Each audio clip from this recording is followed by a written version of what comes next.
Welcome back, everybody. It's another episode of Global Card Collectors, and it's a long-awaited episode that I've been wanting to do for quite a while with our Pokemon expert, Kieran, who I think has taught us a lot about Pokemon, at least me personally. Like, I think, and I've told you this already, but I think that learning curve that I probably would have had to have gone through on my own, which I probably would have made a boatload of mistakes, and it would have taken me a lot longer to get to where I am now. I think I've really got shortened thanks to your advice, your support, and just me being able to ask you questions and you answering them. So, first, thanks for that, buddy. And second, how are you doing? Yeah, well, no, thank you for that. Yeah, no, things are really busy at the moment, just in the personal life, and obviously the Pokemon card market's booming, and everything's just going absolutely nuts at the moment. So yeah, it's an interesting time, for sure. And like you said, we've been meaning to do an episode for a long time. There's been a lot that's happened since we have. I think the Hmm. last time we talked was just before Mega Evolution came out, the That's base right. set. So, you know, we're three sets in now, or actually four almost, and yeah, it's just it's nuts, man. It's an endless supply of like demand, and it's madness. But we'll get into that a little bit more and down the line. But what have you actually been up to lately, man? Anything specific that you want to share with us? Um, Not a lot. Obviously, Christmas came around pretty quickly, and Mhm. so yeah, had a lot of family time. Also took an extended break up north with my family, so there hasn't really been a lot of time to do cards for me. Mhm. And you know, money's been tight as well. So in terms of cards, yeah, I've sort of taken a bit of a back seat. I went quite hard, sort of leading up to that time. And what you'll see, and I'm sure a lot of people who are listening, if they have, tracking apps for their collections, um, they would have seen the value dip in Christmas, um, Mhm. and that's something that always happens every year. People panic and they panic sell at lower prices. And Christmas time is actually a really good time to pick up cards. But of course, it's the time where no one's got money. So it's sort of like a bit of a double edged sword. So if you're smart, you put aside some money for Christmas time, and you can actually pick up some really good deals. So yeah, unfortunately, not for me, but maybe next year, who knows? How about you, man? What have you been up to? Well, it's something that I said I'll tell you a little bit later. So I've got a Okay. little story to tell, and I think you'll like this because you've basically done it yourself. I am planning on opening up my own online store here in Turkey.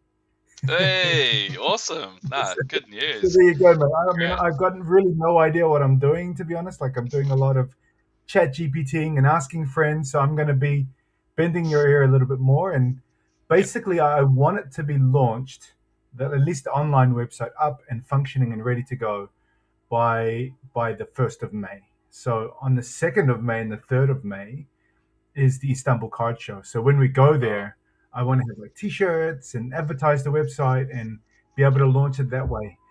And I'm not really going to be starting out with Pokemon cards. I'm going to start out with sports cards because okay. the Pokemon card market is booming here. It is crazy, dude. I mean, we haven't really been able to catch up so much, but it is nuts.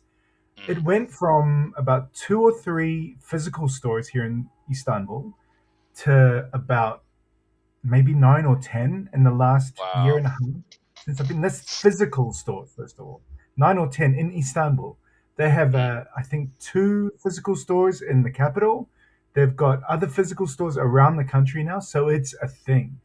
And on top of that, the online stores, mm, there's more than 30. There may be 40 or 50 different online people selling, and they're basically selling TCG cards. It's Pokemon this week, it's One Piece the next week, but they're all TCG focused. And so my point of difference is I'm gonna start up a sports card store. So I don't really have the money to start off with getting a big inventory, but I've got a plan, and I'm going to be going overseas to pick up a few boxes and bring them in. That's how strange it is. And I've talked yeah. to you about the issues with customs. So I'm going to try and have my cake and eat it too. For instance, I'm going Yeah. to London in April, and before I get to London, I am mailing myself from America a whole bunch of basically blaster boxes or booster boxes, small booster boxes or sports cards. They're basically this size with sports Yeah. Yeah. cards. Yeah. I'm going to be getting a whole bunch of those just to start out, just a few $100s worth, just to kind of get things going.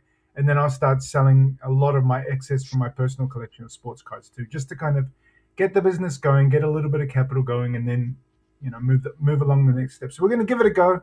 We'll see how it goes. I think I told my wife the worst case scenario is if it doesn't work out, I'm going to have a whole lot of cards on my hand. What a problem. Oh no.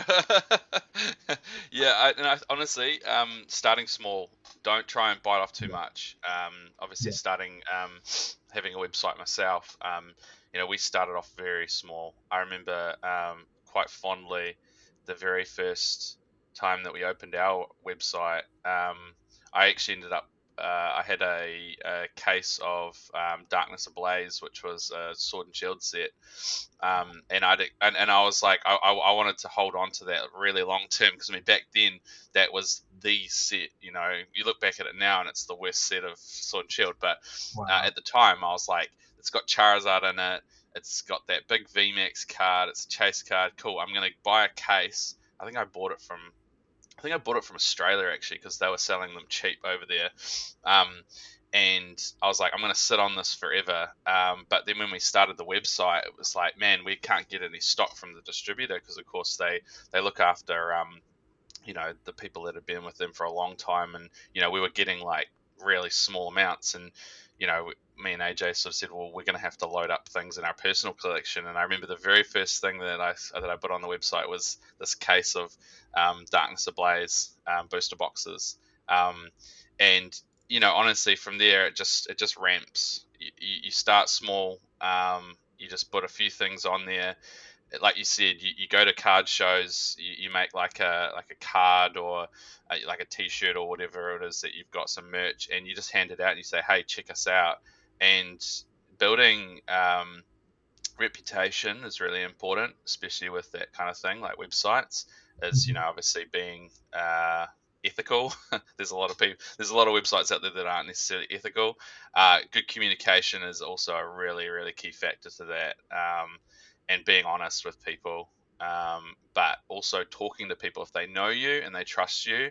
I mean that's how we built our website. Is basically like just going and actually physically talking to people and earning their trust, and they know who you are and they know that you have their best interests at heart. So yeah, no, I wish you the best, man. It sounds exciting. Thanks, man. Yeah, yeah. It's. I mean, we've never tried it before, and obviously, but my wife was just like, look, we could wait and see if we can build up something small first. But she's like, I think you're going to Mm, miss the boat. If there are mm, 30 online stores now, you want to be able to get in that wave. But instead mm. of going with all of the other TCG/Pokemon stores, we're going to go and be solely about sports cards to begin with. Yeah, I think down the line there'll be an element where Pokemon can come into the picture because yeah. uh, based on your advice as well, I've been picking up a whole bunch of sealed product as well. So we can talk about that in a minute too. So Nice. No, I'm yeah, it's, looking it's, forward to hearing it's about the that. beginning of the journey. And shall we just jump straight into that actually? So what have you had any pickups recently? Any personal purchases that you wanna share with us? Yeah, so I've been focusing mainly on seal product. I bought a bunch of singles back last year, but they're off at grading, so don't really have much to talk about. Unfortunately, I submitted those in September, and they're still not back. Wow, of course not. So Of course not. yeah, No, no, you got I mean, we you could got talk a about while to PSA wait. later, but yeah, it's been a long time, so I haven't really got much to update on that. But I've been mainly focusing on booster boxes, to be honest. Mhm. I mean, they're obviously the the blue chip investment for when it comes to Pokemon. They're the ones that you're potentially going to probably get the best return on. But also, if you want to open something, it's the more guaranteed thing to get hits, like the things that Mhm. you want. I'm sick of opening like ETBs and collection boxes and getting nothing. But Yeah, man. And what else have I got?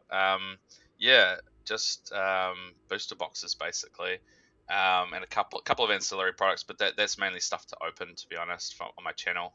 So yeah, how about yourself? You sound like you've got quite a So bit of stuff I to guess you just spotted update. bits and pieces, bits and pieces. I'll start off with these. Obviously, you recommended these to me a while Yeah, ago. These are just for listeners. These are the Terrestrial Festival uh, Japanese versions of Prismatic Evolutions, and Moan yeah. and I love ripping these. So Oh, so this good. was a no brainer when they came up, and Yeah, we've got like 5 or 6 just of these. yeah, Gonna hold on to them and see what happens next. So I yeah. definitely am very happy with this one. Yeah, I bought about 8 of those. But what you'll notice at the moment is that the price is actually going down on that, but Okay. it's going out of print. The reason why it's going down a bit is because everyone's selling off at the moment.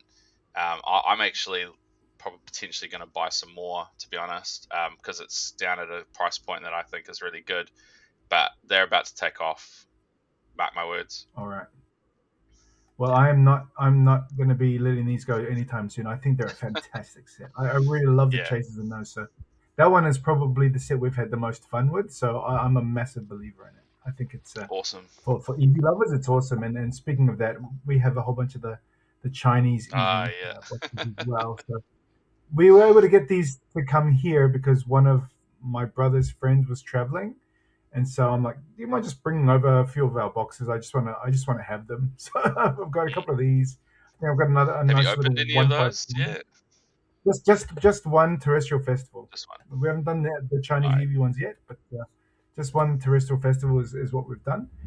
But right. the person who's basically been collecting all my cards, and it's my dad. So when I Mm, order cards from you, they'll go to his place. So yeah. in his garage, he's got 4 Charizard SBC boxes, and it's just like this big pile of those Yeah, it's ones. just like So it piling starts up. off with Yeah, it's just you can have a good it's stash piling up, there. mate. And anytime it's a big stash. I actually just asked them in preparation for now to just take a little video of the cards that I have there because I get Oh him yeah. to go to farmers in the warehouse regularly. And so he's picking up all of these collection boxes. So I've got like, I think I've got who do I have? I saw Kangaskhan. I've got a couple of those Kangaskhan Oh yeah. boxes. I've got a few Mega Evolutions, Mega Venusaur, just all of the ones that you can get from the warehouse and farmers, like just him picking them up. Being Yeah. able to sell them here Mm, because of the issue with tax. If you can put them in your bag and then bring them out and sell them here, you can mm. comfortably get your money back and change on top, even if you just Oh yeah. want to break even or 2x, you can do it immediately here. So buying any Pokemon product overseas is a guaranteed win in this country. So that's something Do you that I keep in mind as well. if you put it in your luggage, do you get stopped or do they take it off you when you come through? That's part of the gamble, mate. All right. So if they do Most of the inspect your time, bag, they could potentially take it off you or what they'll do is they'll give you a fine, and then you have to pay the fine. oh, Like okay.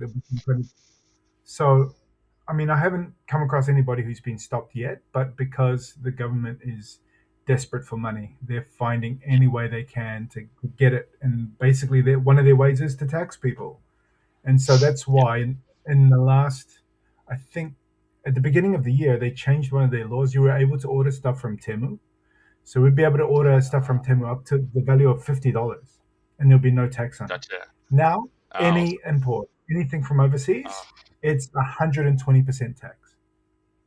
that's crazy. That's absolutely It's crazy, man. ridiculous. And so all of these stores, literally every one of these 30, 40 stores that I've told you about, they're all Mm, doing what I'm planning on doing is going overseas, getting the yeah. cards, putting them in your suitcase, and bringing them that way because you don't want to be able to send a case of Pokemon cards and it costs you $500. Okay, you Yeah. have to pay $600 to get it through customs. It's Yeah, like that's no way. nuts. I mean, it almost sounds like you're like smuggling, smuggling Yeah, it does. It nefarious feels like a things move. in. It feels like a drug deal. Yeah, Yeah.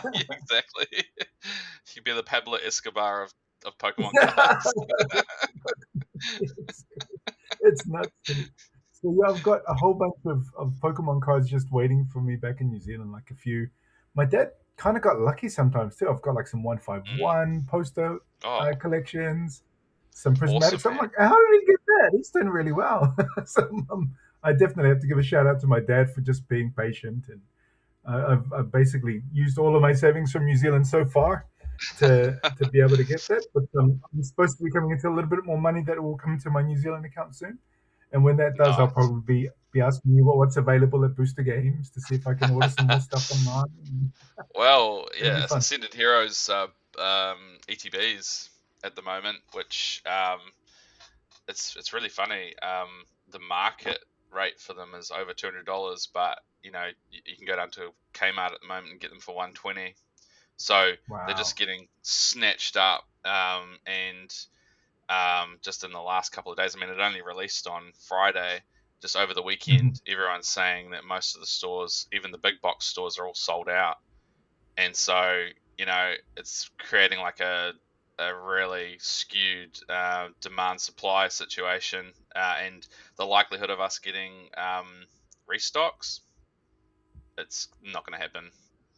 Wow. The Pokemon Company will be printing 30th anniversary just like non-stop at the moment. Ascended Heroes, I think, is one of those sets that uh, potentially won't get printed again, depending on how things go with 30th anniversary. So who knows? Yeah, it's all up in the air at the moment. I don't want to speculate too bad, but I really think that Ascended Heroes, not only is it a great set, but with some banging cards in it, it's got a real supply issue, which is only going to drive demand even higher. So, yeah.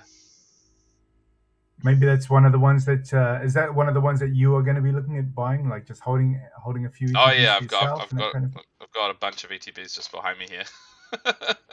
It's Amazing, definitely something I'm going to amazing, hold good on work. to Well, for it's long good. It's term. good to know if we're going to be getting all Yeah, right. If you're going to be doing that, I'm going to have to see if I can get my dad to go down to Kmart or wherever he's able to yeah, bloom and get these cards from because he's done a really good job. Like I've got a whole bunch of random stuff which I'll take. It doesn't matter. Like literally for me, any Pokemon product is going to be yeah. great to hold long term. And because it's in New Zealand, literally Mm. halfway around the world, I won't have the temptation to open it because I literally physically Yeah, it's cannot like get a to the perfect board. thing, isn't it? That's Yeah. perfect. So yeah, Ascended Heroes ETBs. If you can go to Kmart and get them for 120, just get as many as you can. I think they've got purchase Mhm. limits though, so yeah. But even if you could only get one or two, it's definitely worth it. Okay. Mm. Okay, I'll definitely reach out to him this week and say that's the one that I want now. I'll send him the photo and see what he can do. Yeah. Do you want to talk about the state of the Pokemon market now that we're at it and what you think of it and what these next sets are gonna potentially do to the market? Because you started Yeah. giving me the set lists and you're talking about some of the key characters that they're going to be making big cards of. I'm like, dude, that is just going to Yeah. send things wild. Yeah, yeah. It's not gonna stop. I remember when we last talked, I thought Mega Evolution was gonna be the thing that kind of slowed things down a bit, but how wrong was I? Mhm. The main reason for that is they just keep coming out with banging sets, good characters, good Pokemon, fantastic illustrations, new rarities. It's all just they just create this like perfect storm of demand. So at the moment, obviously. The market's booming. There's more people in the hobby than ever before. There's been a lot of exposure. Mhm. Especially, there was one thing to mention was that the Wall Street Journal did an article on Pokemon and card investing, and I mean, if you ever want to legitimize something, well, the Wall Street Journal is Wow. probably something that's going to legitimize it. And they were showing that if you had vintage cards or vintage boxes, it's outperformed the S&P index for the last like 30 years. So you know investors and bankers and people with a shitload of money will see that article and be like, oh, okay, well, maybe this is something that we should be investing in. And I think, to be honest, there is some big fat cats out there with a lot of money that are now looking at Pokemon cards and thinking, well, actually, if I put my money here, there is potentially a lot of return to be had. And not only that, you've obviously got a bunch of flippers, scalpers coming in as well, wanting to get their part of the pie. You've got a growing collector population who can't get cards. It's honestly the perfect storm for just growth, basically. And Wow. the Pokemon card company just can't print enough cards at the moment. It's simple as that. And I think the release schedules, they're obviously doing more and more sets. I think there's a set every 2 months. That wasn't the case sort of until not even that recently. Um, and what they might need to do, and I doubt whether they will do this, but they might need to pare back the number of sets that they release um, in order to catch up to demand. But I mean, that's just basically saying no to money. So I don't think they'll ever do that. But I think what they're doing at the moment is they're choosing to not reprint certain things, or at least they are choosing not to reprint sets. Um, so whatever you get for a set, back in the day, I remember they used to reprint a set like two or three, four times depending on demand. Now that they release the set, um, everything gets gobbled up. They're busy reprinting the next set and then the set after that, and they just can't catch up. And so what you're seeing at the moment is you're seeing sets that aren't being reprinted at all. I mean, Prismatic Evolutions, they reprinted that set so many times, but they still haven't met demand. And that's just one set. And in the Unreal. meantime, you've had like two or three release, and so what you'll find, yeah, is that especially with booster boxes, we haven't had a booster box reprint for over a year. I think the last booster box reprint was Surging Sparks, and that was in November of 2024. Wow. Uh, Wow. and so, um, you know, us little here in New Zealand, we never get booster box restocks. So whatever you get on release day, that's it basically. So what it's going to create, I think, is booster box prices, although they're high at the moment, they're probably going to go even higher, especially on release Unreal. day. Yeah, I think a lot of retailers are going to say, well, if I'm not going to get restocks of booster boxes, why am I selling them at like $250 or $300? I'm going to sell them at $500-$600 because we're never going to get any more again. So I'm not saying that that's what retailers will do, but it'll definitely cross their mind because, or they're just going to hold on to them. They sell one or two and then hold on to the rest of them because, you don't want to be seen as like a scalper or something like that. So, yeah, it's just interesting times. The fact that, the Pokemon company just can't keep up with demand because the popularity is just crazy at the moment. And I mean, you haven't even really touched on you just mentioned the 30th anniversary just in passing. But Mm. that is gonna just make things go Oh, crazy. I don't know if you saw you must have seen the Super Bowl ad. Like they're getting yeah. big people, social influencers from Lady Gaga to Lamine Mal, like talking about Mm. their favorite Pokemon characters, and you're just like, what is that going to do to the popularity of that stuff? It's going to be nuts, dude. It is going to be nuts. Absolutely. Crazy stuff. Yeah, well, 25th anniversary celebrations. I remember when that rolled around, and things were pretty hot at that point. In the like not as hot as it is now, but pretty hot at that point, and people were just scrambling to get everything that they can. I think it's going to be a real difficult to get products. Um, I think we're going to have the same problem of people just clearing shelves. At big box stores. And I see a lot of the stores are trying to enforce limits, but where there's a will, there's a way. These people will find a back door.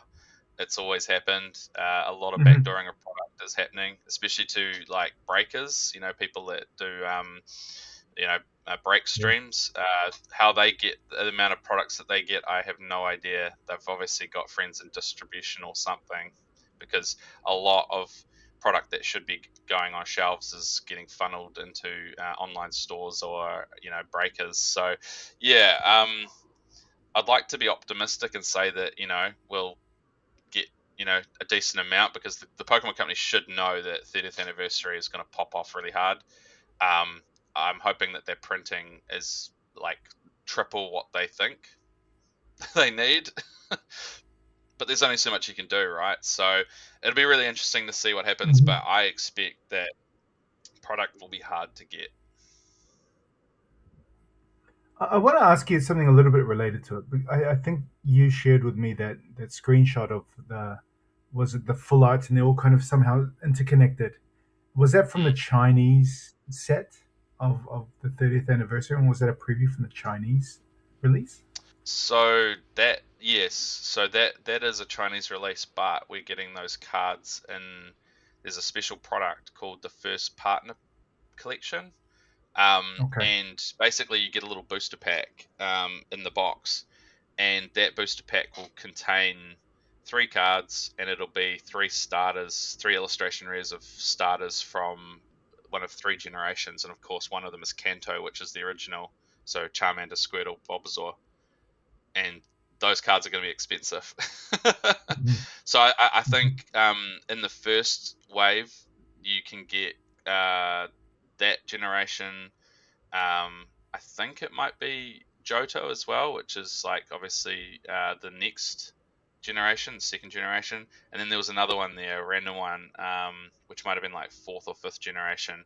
So I expect that they're probably going to do the rest of the generations as well, but the first release is is those three generations. And of course, like I said, the Kanto cards are going to be really expensive because they're the originals. Um, so they're releasing. Oh gosh, I don't even know. I'd have to have a look at my distribution list, but we've put in an order for those, and they're going to be scarce. I can see a lot of people opening those and trying to find those cards and selling them off. So yeah, it's going to be a hard product to find for sure. Crazy. And well, I guess what I wanted to follow up with that question was, and it's a little bit unrelated, but at the same time, something that I would like an answer to, and I know that I can ask you. And it's Hmm. about the Chinese cards in particular and how they have Chinese exclusive cards.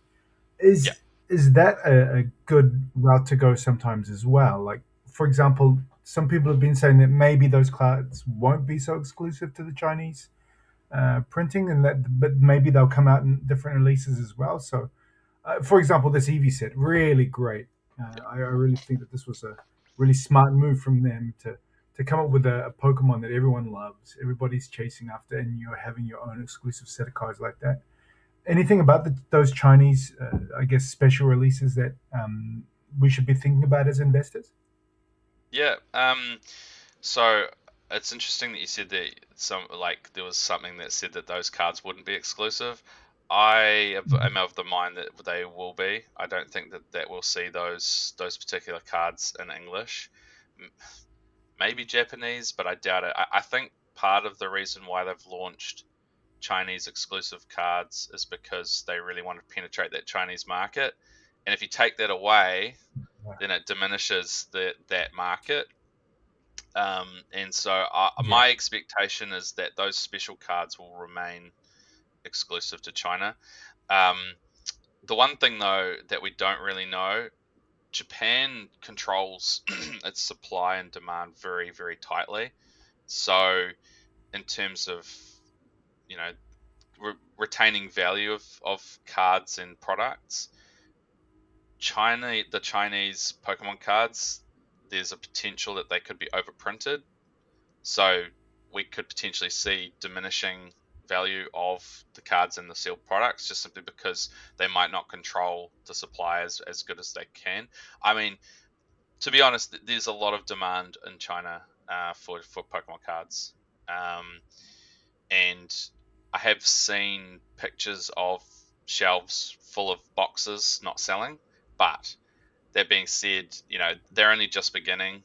This is just the start of their sort of collecting culture, and there's billions of people over there. So you know, if you hold on to a box now, what's it going to be like in 10 years' time? Even if there was an oversupply now, you double the population, what's the supply, what's the demand going to be like in the future. So as an investor, if you're getting Chinese exclusive cards, I don't think you have to worry about them being non-exclusive. And also, even though it seems like there might be oversupply at the moment, I think that in the future there's going to be enough demand, and the collecting culture in China will grow to a point where you'll probably see decent value. It does feel like it's got to be a high point sooner or later for the Pokemon card market. I think every time we've chatted, it's like this is the new high point, and it Yeah, just feels like this that this is that the keeps this is the happening peak. again and again. It's And kind of we like you're haven't climbing a we haven't come mountain and you close. and you get to the top and then there's another mountain on top of the mountain. That's right. It really does feel like that. It's nuts, dude. And I think Mm, one of those reasons why it is for example the media around it is so good. Like you talk about like you know Deep Pockets Monster or Pokerev or people like this or even for example the guy that we wanted to talk about today like someone like Logan Paul and Ken Golden mm. like master marketers. And I guess what do you think of the influence of someone like Logan Paul? And we can talk about the shenanigans that those guys have been up to as well. I mean, there's a Yeah. lot of good content online that people can watch if they want to get into the details of it. Like there's Mm, a guy called Rattle Pokemon. I think he breaks down like all of the shenanigans that he's got up to from, you know, offering people shares or pieces or parts of yeah. these cards and then basically pulling the rug from them to this really Yeah. dodgy sale with Ken Golden and that kind of things. There's a lot of question marks around the legitimacy of that Illustrator sale lately, and just everything around that circle just seems very shady. What are your Yeah. thoughts on that, mate?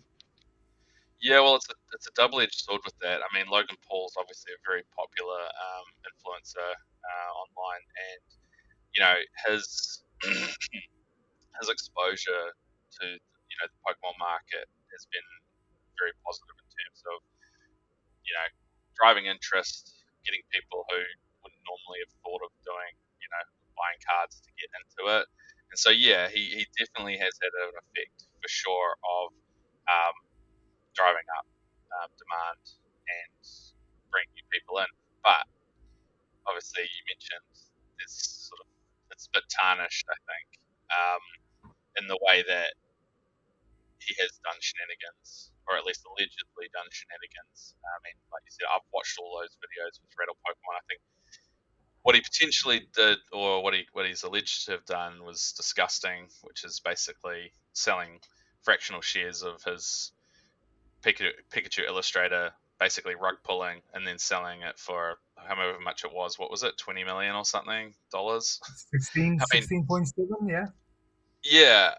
I mean, legally, as far as I'm concerned, those investors and those fractional shares deserve a part of that. So it'll be interesting to see Mhm. what happens.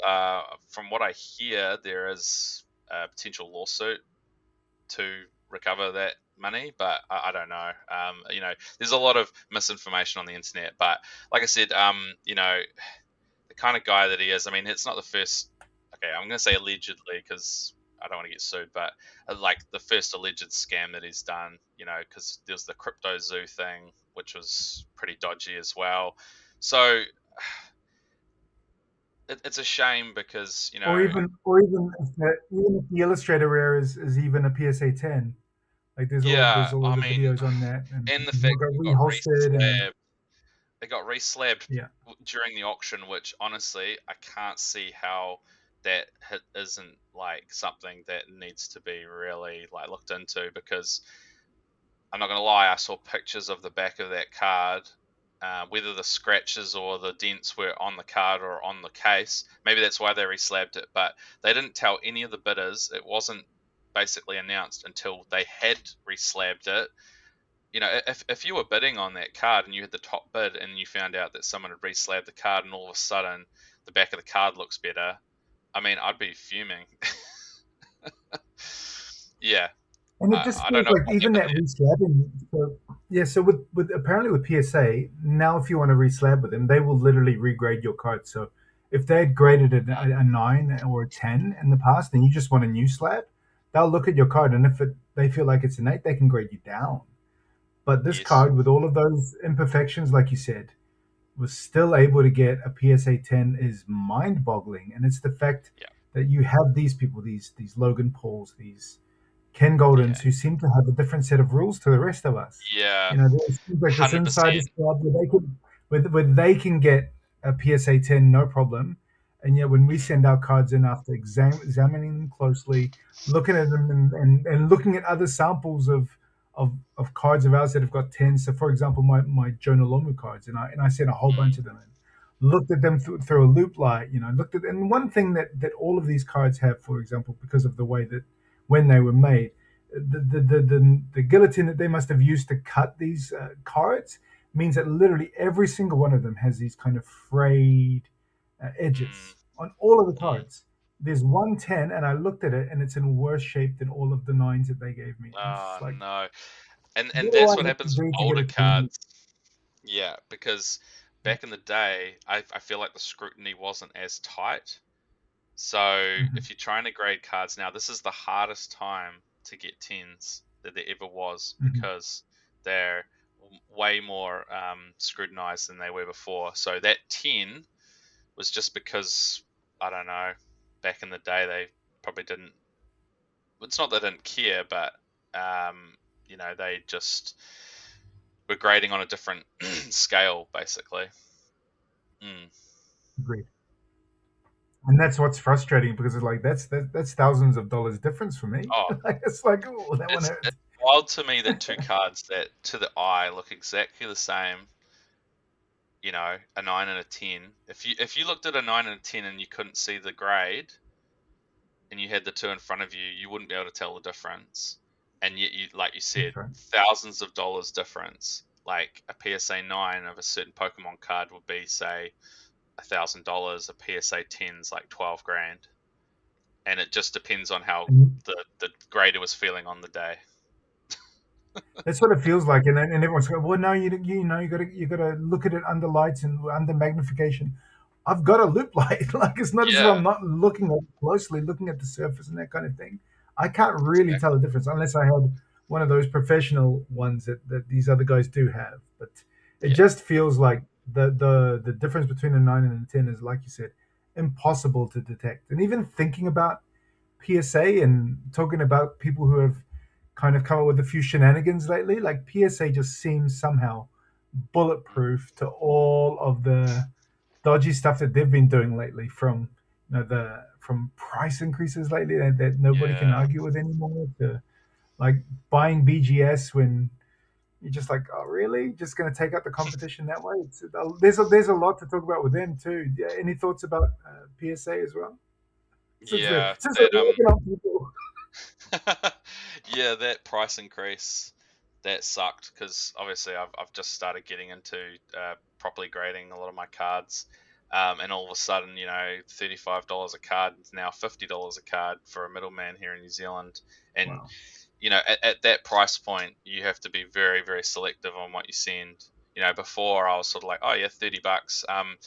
It could be a 9, could be a 10. Think I'll just send it in anyway. Whereas now it's going to be, nah, it has to be the cards that I'm very confident will be a 10, and it has to be the right cards that, will obviously be worth it.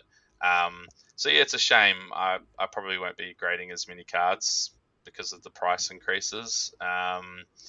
And yeah, like you said, shenanigans. I mean, there was quite publicly there was that buyback scheme that they had where like if you grade a card they'll give you a an offer for it. What happened Very was I think it was nice. a Pikachu. There was a Pikachu Zekrom, and they were, to be fair, giving you market rate or somewhere near market rate. I think like 90% market rate for that buy. But there was a guy who graded a Pikachu Zekrom, and it came back a 9, and they said, oh, would you like to sell it to us for X amount? He sold it. I think he sold it to them, and then that You same did. cert number, he searched it up, and they'd slabbed it as a 10. And whether or not it was done So on bad. purpose, I don't know, but it looks terrible. I mean, this is just when the scheme comes in, and you're buying a 9 and then labeling it a 10 to sell later. So yeah, I think that personally, I think they did it. on purpose, but I don't know that for sure. Maybe they were saying to people, "Oh, just do one every now and again, so that it's not too obvious." But yeah, very dodgy. I never would have trusted them with that. I think there's way too much room for corruption there. Um, yeah, the people that are grading your card are also buying your card. I don't know, man. That just sounds dodgy as. Agreed. And they're also taking away from these other auction houses and other such places where you Mm, can pretty much just have this entire ecosystem of buying and selling from their website, and they're always going to be getting a cut from it. It's unreal. So exactly. the way that Yeah. they're able to make money these days, these grading companies and these auction houses and even these other companies, it does leave for people to feel a bit skeptical about the market as a whole. And what's Yeah, well, so it opens annoying? the door. Sorry, it opens the door for these smaller grading companies to really kind of stamp their mark. I mean, you look at what Tag's doing at the moment with the AI grading.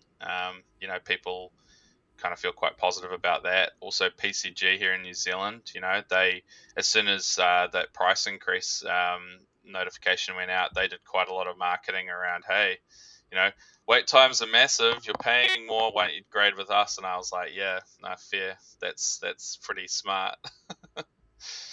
Yeah, it was good timing for sure. I think also one of the things that frustrates me about it all is first PSA takes out their competition with SGC, which was a big piece of competition for them in the vintage card market, especially. Mm, But also, that SGC were actually giving really great customer service, and their turnaround times were amazing, and so it kind of helped to speed everything up. And as soon mm, as they started getting a leg in the market, and as soon as they started showing any signs of being a legitimate contender, bought out by PSA. And I was like, oh, yeah, they're done.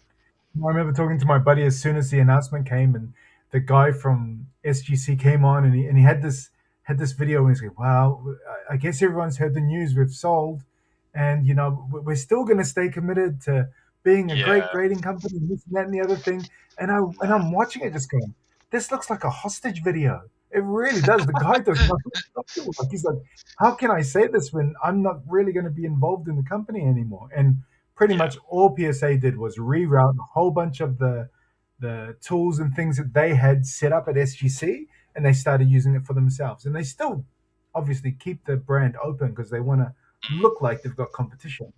But the amount of cards that are being graded through there and the speed of turnaround times as well with them has just completely changed as soon as they were bought out. And BGS yeah. has gone from bad to BGS worse. is, yeah, They were slow before, and now it's just like you ain't getting a yeah. card back for a couple of years.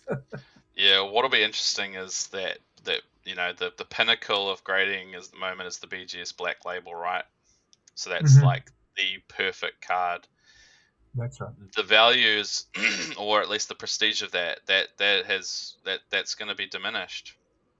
You know, I 100%. think what we're going to see, well, potentially what we're going to see is some substandard black labels going out into the market. It's just going to destroy the value. So, yeah, I think I mean, in the end, right, these guys at BGS, PSA probably just dumped a whole bunch of money on their desk and said, "What are you going to do?"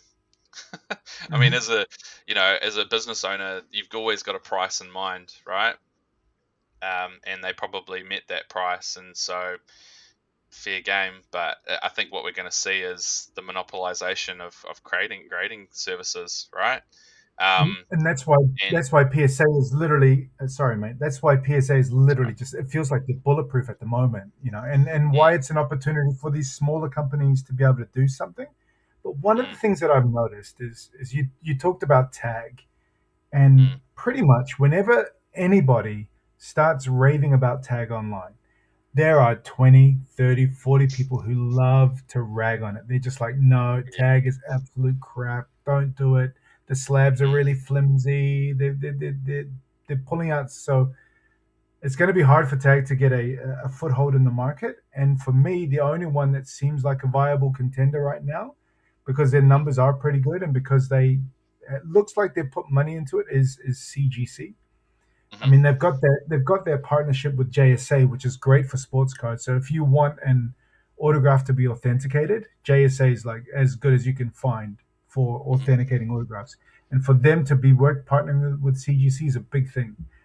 mhm. But I think CGC were moving in the right direction until they graded that set of fake Pokemon cards. It was just like, oh, that is gonna hurt so bad to your brand, and Yeah, it has just left collectors with a lot of questions. Like, I don't think you know what a real or a fake card is, which is just like yeah. 101. You've got to be able to figure it out. I'm gonna put it out there. I think PSA would have graded them as well. I don't think that Mm. CGC would be unique in that. I don't think that. I mean, they were good fakes, right? Yep. And looking at the history of that situation, I honestly think that PSA would have graded them as well. But PSA probably wouldn't have had the backlash that CGC has had. Hmm. So, I mean, you look at all grading companies; they've all made mistakes. And that particular one, I mean, we're talking about cards that potentially didn't exist. I mean, 99.999% of cards that go through those grading companies are just like, you know, run of the mill modern cards or vintage cards that that you know about, or cards where fakes are like quite easy to figure out. The problem with these cards was that they were cards that potentially didn't exist, and the question was obviously, well, hey, are these legitimate? And they probably talked to multiple people back in the day that said yes, these cards did exist. What they look like, I don't know. And so there would have been a decision that was made where their confidence was probably high enough to say we're going to grade them. And like I said, PSA would have done the exact same thing. Yeah. So Yeah. yeah, although their reputation is diminished, I'm of the opinion that for me it doesn't matter, um, because if I'm sending a modern card to them, it doesn't make a difference if it's graded or not. Mm, That's right. I think with them as well, like one of the things that you said, their confidence must have been at a level it was because they started advertising it. I don't know if you saw their mm, social yeah, media, but they're like, "Oh, look, we're CGC got these cards and we graded them," and they're celebrating it. And you're like, "Oh!" Like a couple of weeks later, you find out that they're fakes. Like, "Oh, that's not a good look." It's a yeah, tough game to be a grader because that moment, if you can't survive that, if you can't get mm, over that hump, then your mm, brand is basically worth nothing. Because if people don't have that confidence in you that you know what is real and what is fake, you're not mm, going to be able to get anybody who's going to be trusting you with their stuff to say yes, this is real, even though they know theirs is real. Because yeah, you're grading fake at the same time, the value of their cards just means nothing. So it's yeah. And definitely an issue. I asked a question to Rob, by the way, from PCG. I said, so what happens oh yeah, when you do eventually grade a fake card? And he's just like, we've got contingencies in place, but we're going to have to pretty much just kind of cross that bridge when it comes. And I think mm, that was the best answer he could give, and it was a good answer. I was like, we've planned for that because it's going to happen. So we're going to have to it's figure gonna out how we're going to happen. be able to Yeah. deal with it. Mhm. Exactly. I think it's inevitable. And honestly, just the other day, I saw some images of the Moonbryon or Sunbryon from Prismatic, a Uh-huh. fake, and it's all Mhm. textured. It looks great. There's just a couple of little differences that, like, when I saw that image, I was like, we're cooked. It's going to be really hard for these grading companies to keep up because the fakes are getting like that good. Because when there was all of the texture put onto all of the really rare cards now, I thought, well, there's no way that these these fake factories will be able to reproduce that, but they are. And so, Mhm. yeah, I think it's just a matter of time until, the fakes get good enough that they start getting graded.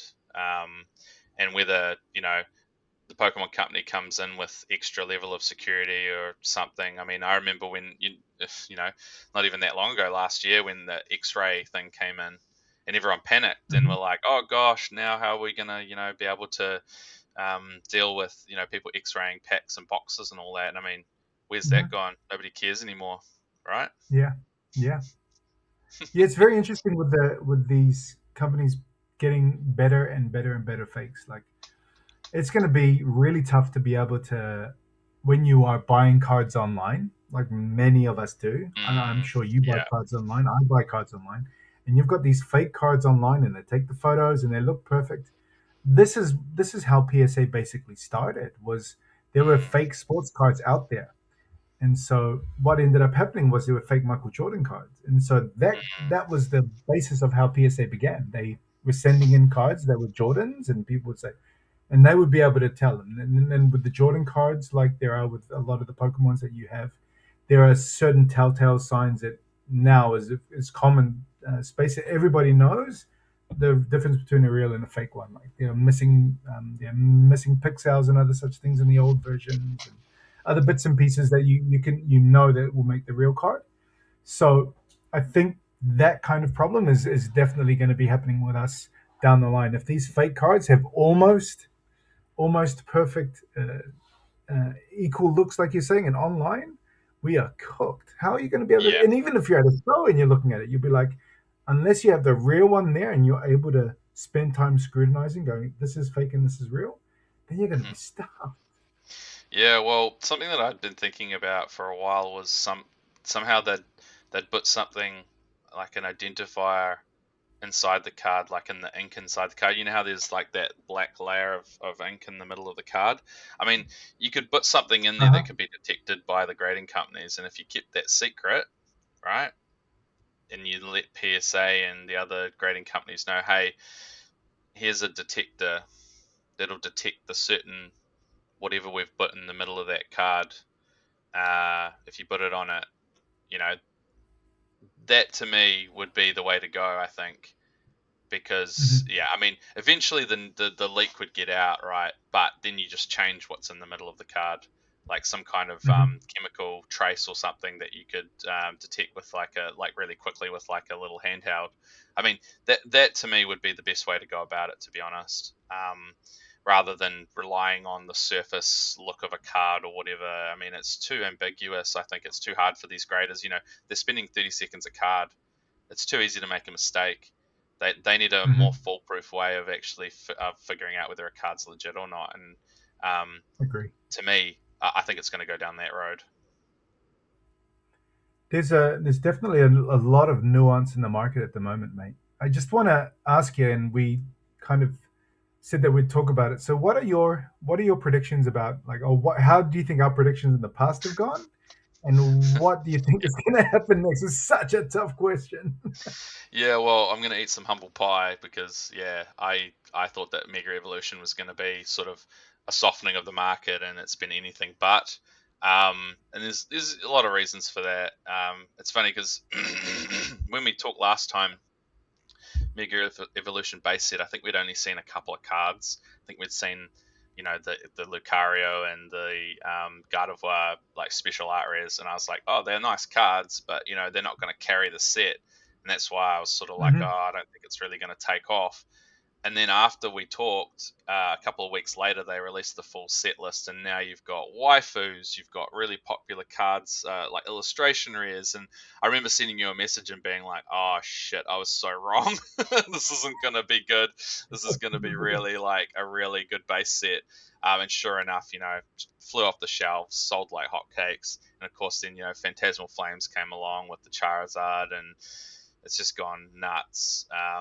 You know, it's my predictions were wrong. Let's just put it that way. Um, for Mega Evolution, I thought Phantasmal Flames would be good because it's Charizard. It always does well. Yeah, and I thought that they would sort of not ramp things down, but kind of maybe put some stuff out there that wasn't as hot. Because it would sell anyway because the market's so good. But Ascended Heroes that just came out on Friday. Like I said, I mean we've talked about it at the start. It's going to be a really good set. I think it's going to have really high demand. ETBs are selling out everywhere. Chance of a reprint pretty low, so that's going to ramp things up even more. Um, Perfect Order, which is the next one, Hmm. not a fan. Okay. Um, yeah, the sort of lead Pokemon in that set is Zygarde, Clefable, Meowth, and Starmie. I mean, they're not ones that kind of like scream, you know, Sure. high Sure. demand. There's some Hmm. nice looking cards. Don't get me wrong. We've obviously seen the Japanese sets. There's nice cards, but I think it's like a journey together kind of situation where Okay. it's not as like attractive as the other sets. Um, but 30th anniversary is around the corner. Like I said, I think it's just going to go absolutely nuts. It doesn't matter what cards are in that set.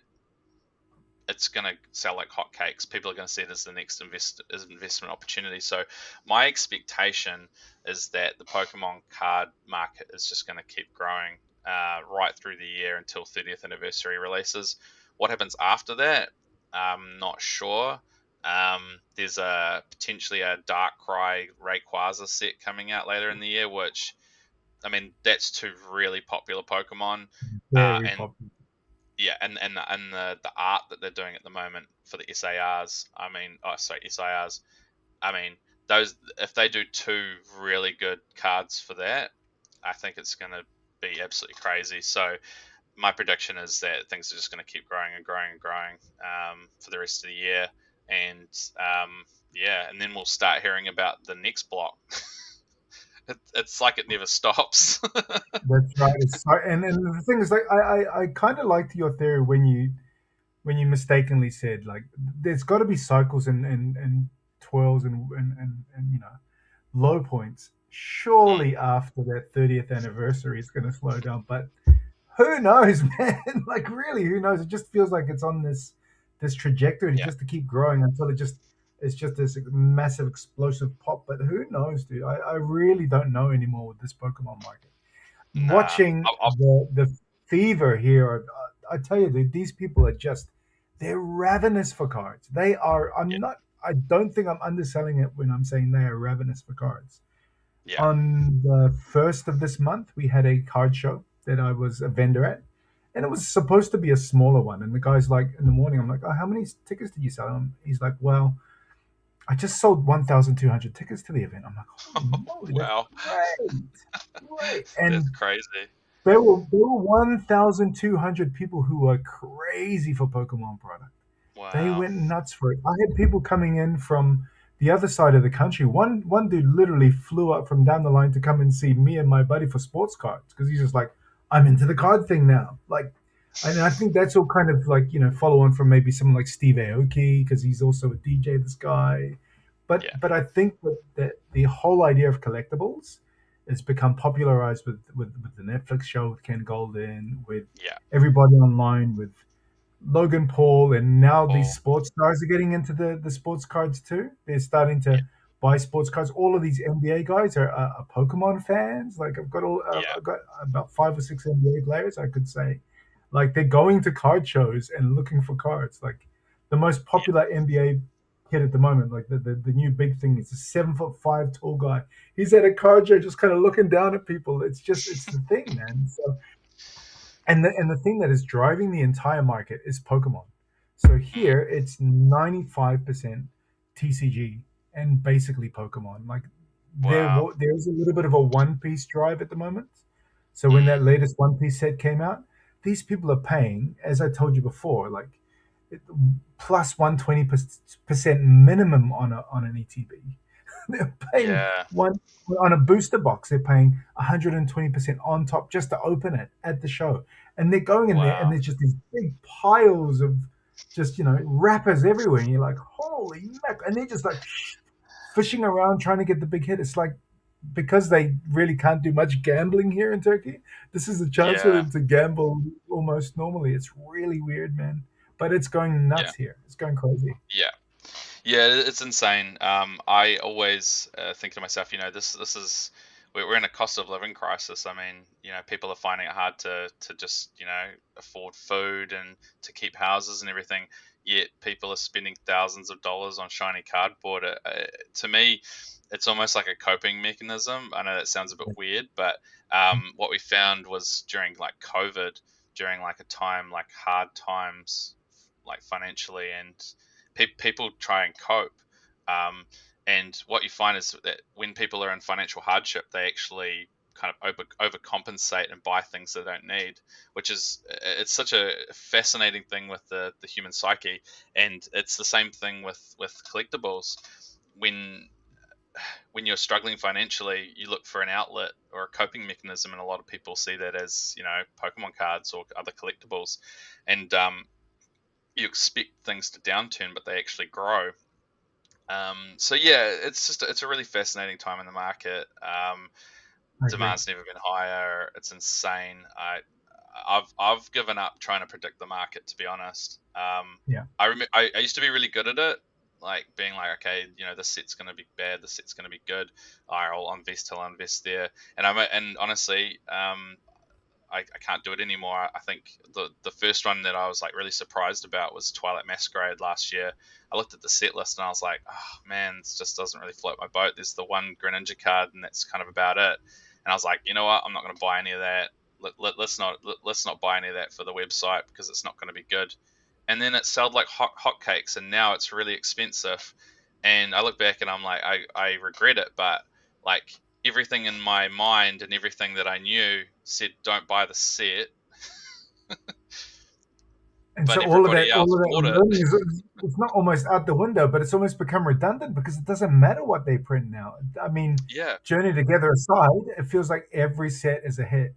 Maybe black and exactly. white not as big as I was gonna think. Like black but white feels like Yeah, okay, but I was expecting that to be bigger. But that's a it was a funny weird one. one. Like, Yeah, yeah, for I sure. I But I, I maybe that one invested hits in down the that. line. I But invested maybe in that one that. still hits down the line. Yeah, I got a whole case of of ETBs, and there's just sitting in my closet at the moment, because the thing about that set is there's cards that aren't in any other set, like the big the black and white monochrome plus the red one, the Mm-hmm. Victini. Mm-hmm. Yes. Those don't exist in any, like those rarities don't exist in any other set. So not only that, obviously you've got like 80 something illustration rares, right? Some really good ones as well. To be fair, I think that's one of the sleepers that I talked about in the last one. Yeah, People are I under. was gonna just say you're fine, dude. You are fine Yeah, holding on to that. That's gonna be a great one yeah, down the line, and it's still cheap to absolutely. get. So I would look at Yes, getting those for myself and just sitting on them as yeah. well. It's interesting because on our website just recently, all of a sudden, all our black and white's selling out. It's been sitting on there Beautiful. for like well, I don't know when black and white came out, maybe a year ago. No, Yeah, less than something like that. that. And it's Yeah. just been sitting on our website. All the text sticker collections and all the poster boxes, they've just been sitting there for market prices. Nobody's been interested, and all of a sudden now we're starting to sell out. People are, I think, realizing that it's not going to get reprinted, or at least it's got a really good chance of not getting reprinted, right? Because Hmm. products have been around forever. There's But by the time 30th anniversary is over, do you think they're really going to go back and reprint black and white? Not going to happen. That's right. So whatever's out there at the moment is out there, and that's it. So and the fact that there's exclusive cards, a hell of a lot of illustration rares, I think it's going to be a really good sleeper hit. But I feel like that's got a lot of Pokemon sets are going to be like that. Like you Oh said, yeah. the fact that they can't reprint them, it's going to Mm. make a lot of these sets like way more valuable. Like I feel like Surging Sparks is one of those ones that feels like a little bit underdone too. Like I like that set, like Yeah. a really nice chaseable Pikachu. That's a big deal Mm. card and some nice illustration rares in there. And Yeah. My I think Lotic's I saw everything beautiful. ETBs. Yeah, exactly. And the ETBs are nice and all these sorts of things. Yeah. It's a very attractive looking set, and I think that one is a nice easy one too. Obviously, Destined Rivals is super Oh popular yeah. now. You think that We're might never going to even get any that more of might that. even no, but that's pretty much in that same league as the 151s and the Prismatic for mine. I feel like that one is one I wish I had more of and opened less of. I wish I Yes. had kept that one closed. Yeah. Yeah. 151 particular, I feel like I had opportunities to buy more and I didn't. Yeah, Um, and I regret it now. Yeah. My advice to people is try to get as much as you can at release. It didn't used to be like that. It used to be like, don't buy at release because prices are high, or there'll be plenty of product down the line. Da da da. No, that those days are gone. Until things change, I think at release, or at least the first couple of weeks, you're going to need to get the majority of what you're going to want, because you know things are just selling out so fast. It's a really Wow. tough time to be a collector at the moment. It really is. Mhm. I mean, you could focus on buying singles rather than sealed product. That for me is Very good probably where idea. I'm going to pivot Very good to, idea. because Hmm. if sealed products are going to be so expensive, if I want cards from certain sets, I'm just going to have to go and buy the singles. Yeah. Which is it's a really smart idea because you can find a whole bunch of sleeper cards that could be Mm, expensive down the track. Like I've been looking into that absolutely. actually myself. My buddy and I are looking into which ones you could buy for $5 or $6, which could potentially jump. And so one of the one of the routes we're taking is we're looking up the popular artists of these cards. So they might have done the artwork for the Moonbryons and other such cards, and I Yep. started looking up the rest of their cards. But for example, that ship has sold for that guy's cards through the roof and that kind of thing. But I can't Yeah. remember there was an artist who did. I want to say he did the Scream series, and he has this Oh really yeah. nice drowsy card as well. Like there's just Oh some really yeah. Yeah. specific Yeah. ones that I really like. So Tomokazu that's Kamiya. been Yeah. another. There you Yeah. go. Yeah, those So he's been that's my popular for next a step. while I'm now looking because for. it's kind of like Mhm. off the wall, kind of very unusual and sort of iconic looking cards. He's done quite a few actually, and yeah, that ship's kind of sailed a bit. People have cottoned on to the Mhm. fact that his cards are like really, really, popping off. One card that I think is underrated that will probably do well. It's a Tomokazu Chimera, is the Galarian Slowpoke from Chilling Reign. That's Okay. an alternate art, and I don't know what the price point is at the moment, but I think it's an underrated card of his. Um, it's probably something worth looking into. I mean, it's not a $6 card, but it might be like a $50 card. But Sure. it's a really hard card to pull, and it's a nice looking rare. Yeah. So what would your advice be for those of us like myself who are kind of looking into the singles side of things? Because I think that's probably the best thing that I can do right now. It's easier for me to find singles. I can go online and get them from ComC or that sort of thing. And for me, like I think what I've been doing so far, it's basically the eye test. If I enjoy the art, if I think Hmm. that it looks aesthetically pleasing to me, then those are the ones that I kind of start off with first. Hmm. But maybe there's an extra layer that could be added there, like you're saying. Like maybe there are some sets that won't be reprinted, so they will be quite rare. So maybe looking at rarity as well as good art maybe might be the next level for me to look at as well. Yeah, for sure. Sets that are very popular still have cheap cards that look nice, right? Mhm, So mhm. 151's Yeah, a beautiful example, right? There's cards in yeah, that set that are completely underrated. I remember one time we were talking about the Polywhirl, right? yes. That's a great looking card. I don't know what the price is I put a whole now, but bunch of those on it's probably still only like $10. it. That's But right. if 151's going to be like a generational set, you know, if you get any illustration rare from that set that has good eye appeal, get it. I mean, I remember we talked about the Psyduck in our last one, Hmm. right? Now all of Hmm. a sudden Hmm. that Psyduck is like $80 now. Really? Oh, that's Yeah, great. yeah. And what was it at the time? I think it was like $20 when we were talking about it. And I said, this is going to be a good card. I mean, Psyduck's really popular, right? And Hmm. I was really surprised that it was as cheap as it was for so long. So, Hmm. like you said, I think eye appeal is the first thing, at a good price point in a set that is doing well. I mean, even if it's in a set that's not doing well, if you think that Hmm. it really looks good and has potential, go with it. Trust your gut. I feel like that's the thing that I've been saying to myself more and more is trust your gut instinct on things, because I've said no to deals or seen things that I want to buy in the past that my gut has said yes, this is a good thing to buy, and I haven't, and then it's gone really well, and I've really regretted it. So that's my advice to people: is trust your gut. Great, man. Great, man. Well, this has been a lot of fun to chat Pokemon. We could do it for ages, but I know Yeah, that you have you got to get going and you got to got start to your get to work. day. And I want to say thanks for jumping on early because it was like 6 in the morning when we started this New Zealand time. So I Yeah, appreciate your time, buddy, and I'm looking forward to the next chat because this was a ball. It was great. Yeah, mate. Yeah, I always enjoy our chats, and yeah, thanks again for having me on. Yeah, it's just really interesting thing to chat about. I mean, like you said, we could talk about it forever because there's just so many nuances and so many. It's almost like daily something happens in the Pokemon Mhm. market, and to try and recap it all is just yeah, it's quite hard. But yeah, obviously, no, I appreciate being able to chat with you. I appreciate it just as much, probably more. I mean, my buddies and I are generally talking sports cards, which is great, but I'm just like, there's this whole other world that you guys just don't get. It's Pokemon cards. Yeah, So to be able to talk about it with someone as well versed as you, and you can answer so many other questions that I have about the market's been great, mate. So I really appreciate it. thanks, mate. All right, we'll talk soon. Yeah, cool. Sounds good. See ya. See ya.